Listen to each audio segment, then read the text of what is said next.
ക്ഷണിക്കുകയും ചെയ്തു. അടുത്ത ചോദ്യം സഹോദരിമാരുടെ ഭാഗത്തു നിന്നാണ്. സഹോദരൻ സാക്കിർ നായിക്, അസ്സലാമു അലൈക്കും. ഞാൻ നമിത. ഞാനൊരു അധ്യാപികയാണ്. ആദ്യമായി തന്നെ സമാധാനത്തിനും സ്നേഹത്തിനും സാഹോദര്യത്തിനും വേണ്ടിയുള്ള നിങ്ങളുടെ സ്തുത്യർഹമായ പ്രവർത്തനങ്ങളെ അഭിനന്ദിക്കാൻ എന്നെ അനുവദിച്ചാലും.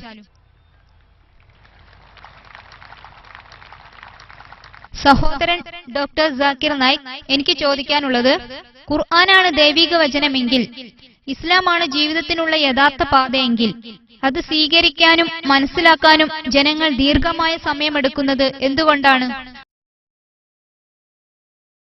വളരെ നല്ല ചോദ്യമാണ് സഹോദരിയുടേത്. ഇസ്ലാം സത്യമതമാണെങ്കിൽ അത് സ്വീകരിക്കാൻ ആളുകൾ ദീർഘകാലമെടുക്കുന്നത് എന്തുകൊണ്ട്? സഹോദരി, നേർവഴി പിന്തുടരുക എന്നത് എല്ലായ്പ്പോഴും എളുപ്പമാകണമെന്നില്ല. കാഴ്ചപ്പാടുകളിൽ വ്യത്യാസങ്ങളുണ്ടാകും. ഓരോ വ്യക്തികളുടെയും കാഴ്ചപ്പാടുകൾ വ്യത്യസ്തമാകും. ഉദാഹരണത്തിന്, ചിലപ്പോൾ ഒരു വ്യക്തിക്ക് ഇസ്ലാം സ്വീകരിക്കാൻ തടസ്സം മദ്യമാകും. അയാൾ ഒരു മദ്യപാനിയാകും. ഇസ്ലാം സ്വീകരിച്ചാൽ മദ്യം ഉപേക്ഷിക്കേണ്ടി വരും. സ്ത്രീകളുമായി പ്രേമസല്ലാപം നടത്തുന്നത് നിർത്തേണ്ടി വരും. അത് അയാളെ ഇസ്ലാം സ്വീകരിക്കുന്നതിൽ നിന്നും തടയും. അതിനാൽ അയാൾ ചിന്തിക്കുക, ശരി, ഇസ്ലാം നല്ലതാണ്, പക്ഷേ എനിക്ക് മദ്യപാനം നിർത്താൻ സാധ്യമല്ല. സ്ത്രീകളുമായി സല്ലപിക്കുന്നത് അവസാനിപ്പിക്കാൻ കഴിയില്ല. പന്നിമാംസം ഭുജിക്കുന്നത് അവസാനിപ്പിക്കാൻ സാധ്യമല്ല. നിങ്ങൾ പഠിക്കുകയാണെങ്കിൽ അയാൾക്ക് ചില ദുരാഗ്രഹങ്ങളുള്ളതായി കാണാം. ചിലപ്പോൾ ഒരാൾ മദ്യപാനിയോ പന്നിമാംസം ഭുജിക്കുന്നവനോ ആകണമെന്നില്ല. പക്ഷെ അയാൾ ചിന്തിക്കുന്നത്, ഇപ്പോൾ ഇസ്ലാം സ്വീകരിച്ചാൽ ഞാൻ കഴിഞ്ഞ 40 വർഷം വിഡ്ഢിയായിട്ടാണോ ജീവിച്ചത്? അതിനാൽ നല്ലത് ഇസ്ലാം ഉപേക്ഷിക്കലാണ്.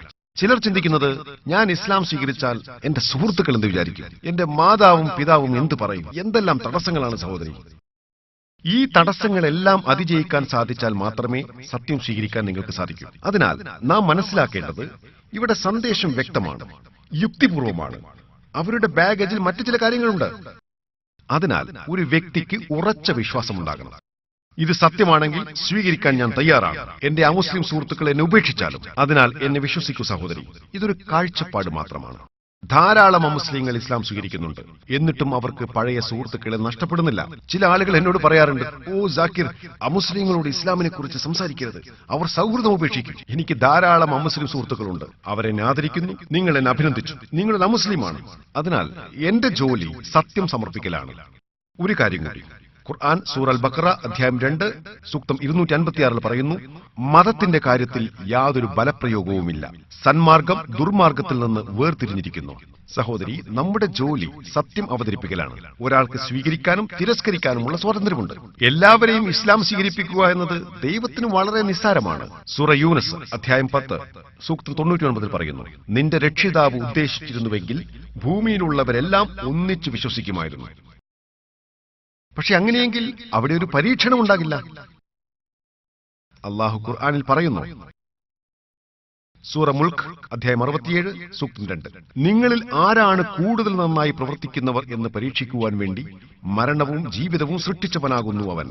അതിനാൽ സഹോദരി, ഈ ജീവിതം മരണാനന്തര ജീവിതത്തിലേക്കുള്ള പരീക്ഷണമാകുന്നു. നിങ്ങൾ മനസ്സിലാക്കുന്ന എല്ലാ യാഥാർത്ഥ്യങ്ങളും ഒരുപക്ഷെ നിങ്ങൾക്ക് പിന്തുടരാൻ സാധിക്കണമെന്നില്ല. ചിലപ്പോൾ 80% മാത്രം അല്ലെങ്കിൽ 50% മാത്രമായിരിക്കും പിന്തുടരുക.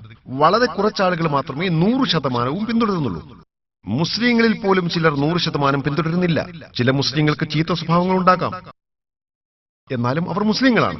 അതിനാൽ മനസ്സിലാക്കേണ്ട പ്രധാനപ്പെട്ട കാര്യം സഹോദരി, ദൈവത്തിന്റെ ഏകത്വം, അന്ത്യപ്രവാചകനിൽ വിശ്വസിക്കുക, മരണാനന്തര ജീവിതത്തിലും വിശ്വസിക്കുക. ഈ 3 കാര്യങ്ങളാണ് വളരെ പ്രധാനപ്പെട്ടത് സഹോദരി. ഇതേ കാര്യം തന്നെ ഞാൻ നിങ്ങളോടും പറയുകയാണ് സഹോദരി.